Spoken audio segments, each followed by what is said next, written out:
Bedong Mait Part 3. Pagi menjelang, desa Turi segera gempar. Hampir semua orang bersaksi bahwa semalam mereka melihat hantu Kromeleo. Ternyata hantu bergiringan jenazah itu benar-benar mengelilingi desa Turi ini semalaman. Akan tetapi, ada hal yang ternyata menambahkan kegemparan waktu itu, yang mana itu adalah warta kematian satu-satunya sesepuh wanita di desa Turi itu.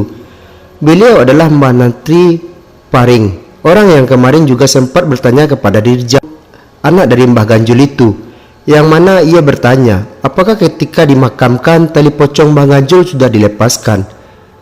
Meninggalnya Mbah Narti ini tampak tak biasa, karena banyak warga yang bilang kalau kemarin beliau terlihat bugar-bugar saja dan masih bertegur sapa di ladang, hingga salah satu cucunya yang bernama Suranto bersaksi bahwa semalam ia melihat neneknya itu melampari Kromeleo yang melewati depan rumahnya. Saya tidak melihat, hanya mendengar saja dari dalam kamar. Semalam Mbah Putri ngamuk rombongan Wilwo, sebutan lain untuk hantu Kromeleo, memaki-maki sambil melempari, tapi saya tidak berani keluar, ucap Suranto, cucu Mbah Narti Paring itu dalam kesaksiannya. Warta itu pun sampai di telinga Bajayus yang langsung mendiskusikan dengan Mbah Roso dan Mbah Mangun siang hari. Beberapa saat setelah Mbah Narti dikebumikan, sepertinya bedong mayat itu memang tidak berhasil ditemukan oleh Darwis dan tentunya tidak bisa diikuti kuburkan bersama Mbah Ganjul, kata Mbah Mangun.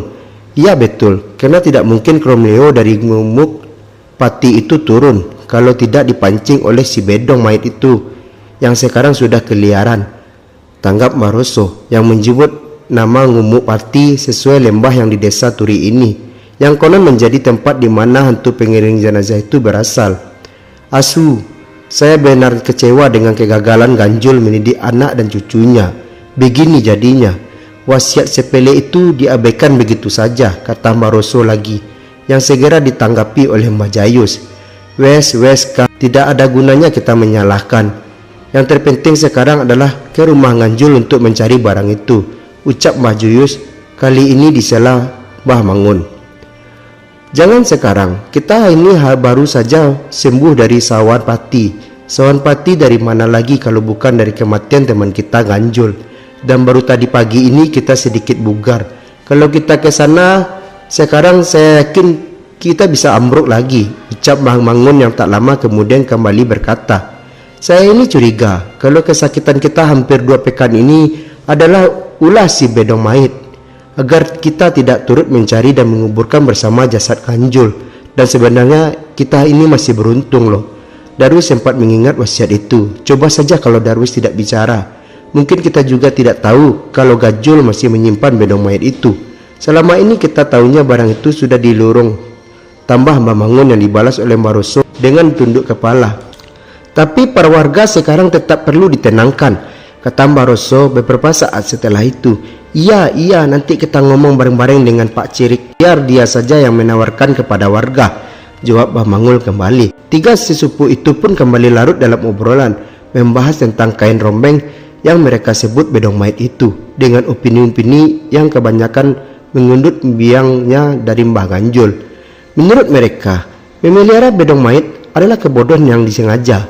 Memang siapapun yang memiliki akan membuat jin dan lembut tunduk atas perintahnya. Tapi jika tidak ada penerusnya, inilah yang terjadi. Entitas yang penghuni kain rombeng itu akan lepas dan bertindak sendiri, seperti mengajak teman serupanya untuk turun mengganggu manusia, bahkan kemungkinan bisa mencelakai.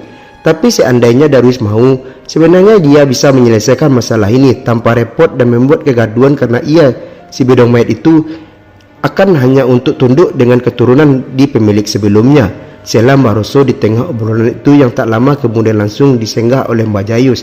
Jangan Kang, mau buat apa benda itu di zaman sekarang seperti ini? Lagi pula Darwis mau. Sudah benar Ganjul mewasiatkan agar turut dikuburkan bersama dirinya.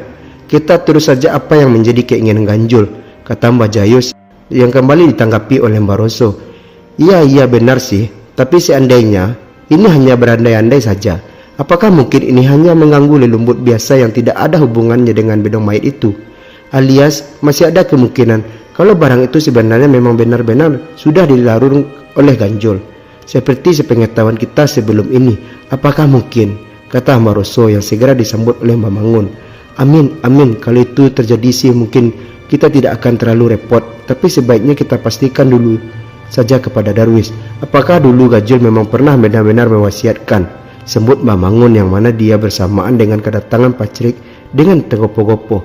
Weh, kebetulan sekali. Baru saja kita mau menemui penjenengan. Sembut mereka atas kedatangan Pak Cerik. Yang dengan ekspresi gelisah ia langsung berkata, Mbah Mangun, Mbah Roso, Mbah Jayus, sebelumnya apa sih yang terjadi di desa ini? Punya masalah apa?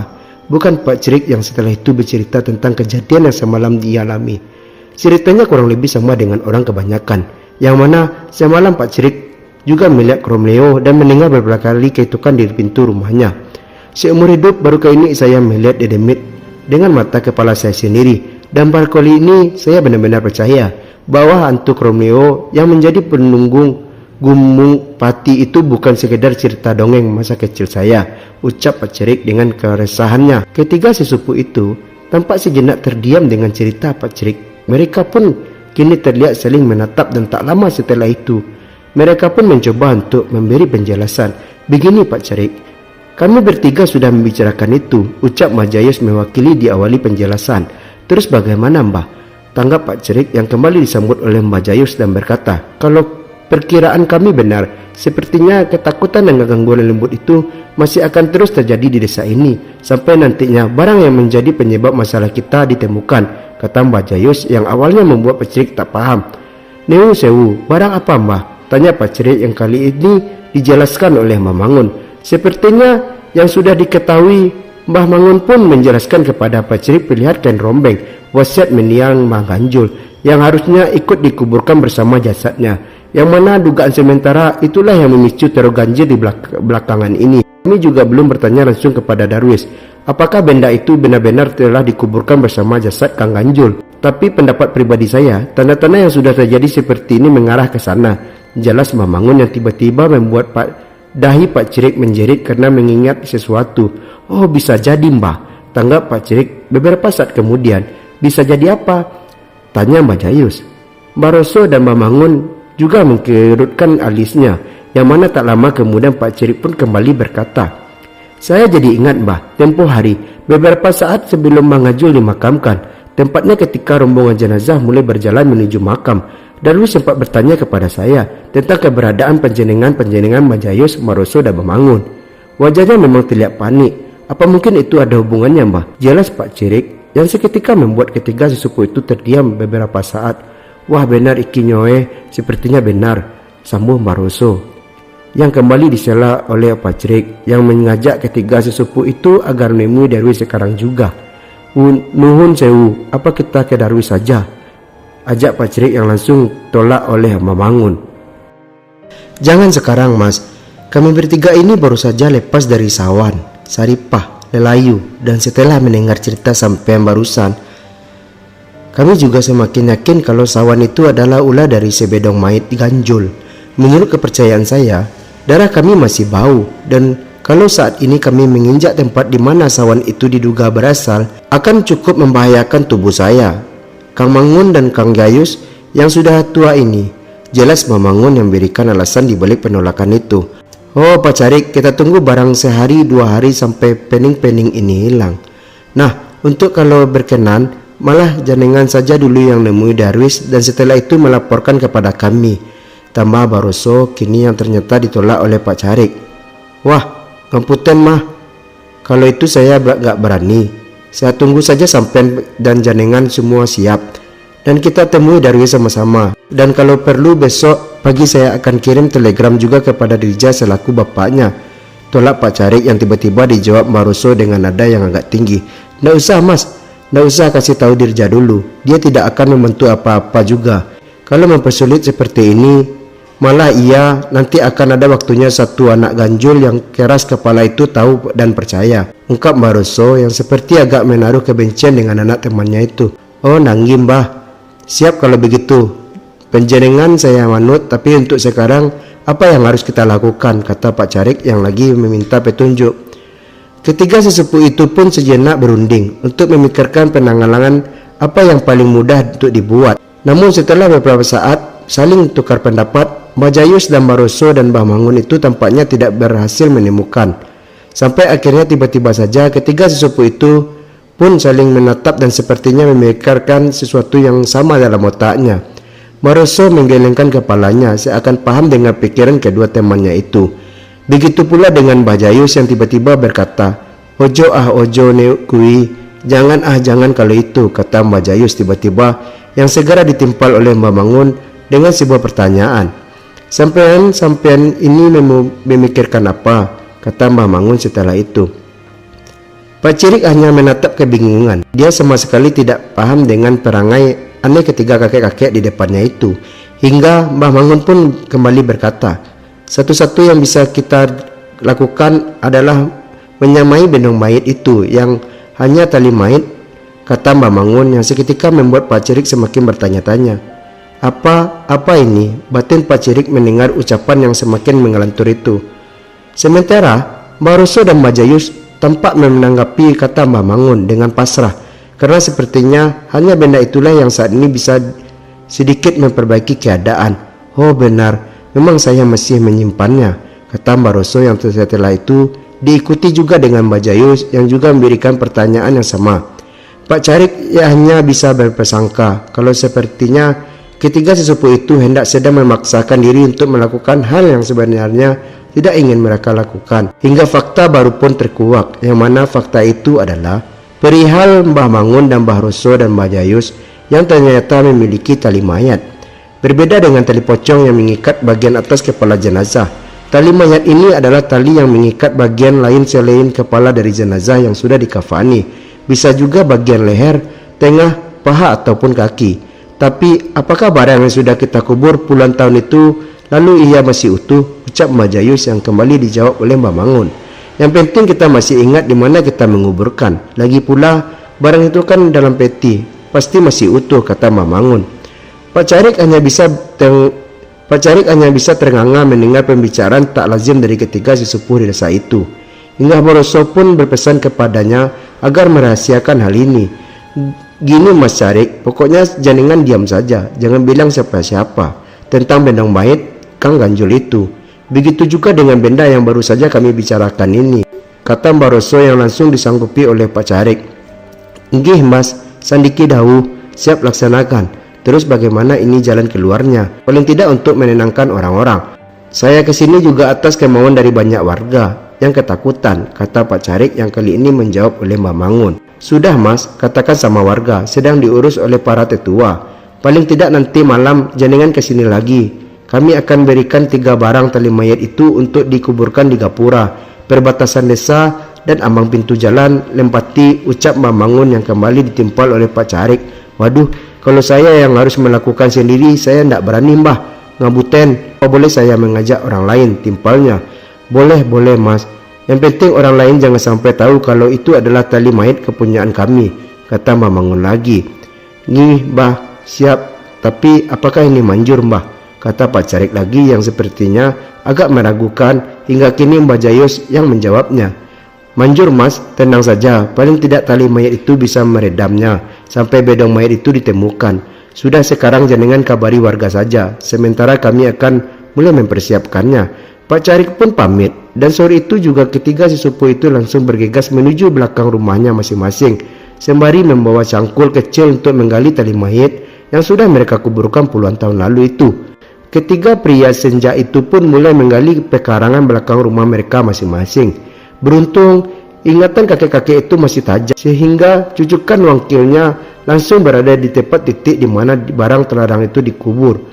Singkatnya, setelah daya dan upaya dengan nafas-nafas tuanya, tali mayat yang harusnya sudah mereka lupakan itu akhirnya mereka pungut lagi dalam galian yang untungnya tidak terlalu dalam. Terjadi momen yang sama namun 3 tempat yang berbeda, yang mana Mbah Jayus, Mbah Roso dan Mbah Mangun sama-sama memohon ampun Tuhan dan mengucapkan maaf dengan menyebut nama seseorang.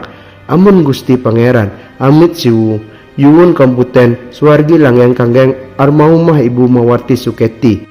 Ampun Tuhan, permisi dan memohon maaf, kekal di surga untuk almarhum Ibu Mawarti Suketi. Begitu pula sekira kata yang sama-sama mereka ucapkan sembari memberangkatkan barang itu dari dalam tanah. yang mana nama perempuan yang mereka sebut itu ternyata nama jenazah yang tali mayatnya 50 tahun lalu mereka curi. Dalam waktu yang bersamaan pula, pikiran ketiga sesepuh itu seperti kembali lagi ke masa lalu, mengorek rahasia kelam yang harusnya sudah lama sekali mereka lupakan. Semua teringat kembali kenangan gelap itu ketika satu malam menganjul Mbah Jayus, Baroso dan Mbah Mangun yang kala itu masih muda diam-diam menggali makam Ibu Mawarti Suketi yang baru dikuburkan selama 7 hari itu untuk mengambil tali mayatnya. Ya, ternyata Mang Gajul juga memiliki tali mayat itu. Nah, itu tentu sangat terlarang. Cara mendapatkannya juga nabrak tatanan nilai norma dan agama. Tapi entah tren macam apa di masa muda mereka itu yang justru sempat memiliki rasa bangga setelah mendapatkan tali mayat itu.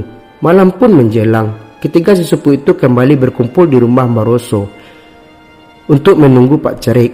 Tali-tali mayat itu juga sudah dibungkus rapi, yang mana sesuai rencana akan dikubur dan di 3 titik di tempat desa Turi ini. Kalau punya Ganjul dikubur di mana ya? Kata Mbah Jayus dalam obrolan di ruang tamu rumah Baroso yang menanyakan. Yo, pasti di belakang rumah, tapi untuk dinamanya entah di mana, tanggap Mbah Mangun. Oh ya, seharusnya memang kurang satu. Kalau memang mau benar-benar kuat, sela Mbah Roso yang langsung ditangkapi oleh Mbah Mangun. Halah Mbok Oes, ini saja kita terpaksa. Semoga saja ini cukup bisa untuk meredam, tambah Mbah Mangun, yang mana kebetulan bersamaan dengan kedatangan Pak Cerik yang kala itu datang berdua bersama Pamin penggali kubur. Waalaikumsalam. Wih, monggo. Berdua toh? Iya, sapa 3 sesepuh yang langsung dijawab oleh Pak Cerik. Nggih Mbah, kami hanya berdua. Para warga juga sudah saya kasih kabar.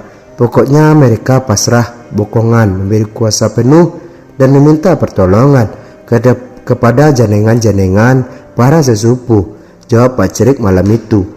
Untuk sejenak mereka semua pun berbasa-basi dan setelah itu masuklah mereka ke dalam inti rencana malam ini, yang mana sesuai agenda yang tadi sore Mbah Mangun katakan, sekarang Pak Cerik dan Parmit diperintahkan untuk menguburkan 3 bungkus hitam yang berisi tali mayat itu di 3 titik desa Turi ini, yaitu Gapura, perbatasan desa Turi dan desa Sebekang, dan di ambang pintu jalan setapak menuju Lembah Pati. Sudah cukup, sekarang silakan kuburkan bungkusan itu. Kira-kira seukuran 2 jengkal tangan janengan di tempat yang tadi saya sebutkan, tukas Mbah Mangun yang segera diusul oleh berangkatnya Pak Cerik dan Parmit untuk menguburkan benda-benda itu. Minit pun berganti jam. Dengan malam yang kini sudah semakin larut, para sesepuh berada di rumah masing-masing. Detik-detik ini mereka masih berjaga menunggu cemas, berharap 3 tali mayat yang sudah tertanam di 3 titik itu benar-benar bisa bekerja, bisa menghalau para lelembut yang kuat disangka telah digerakkan oleh jin bedong mayat milik mendiang Mbah Ganjul. Lanjut part 4.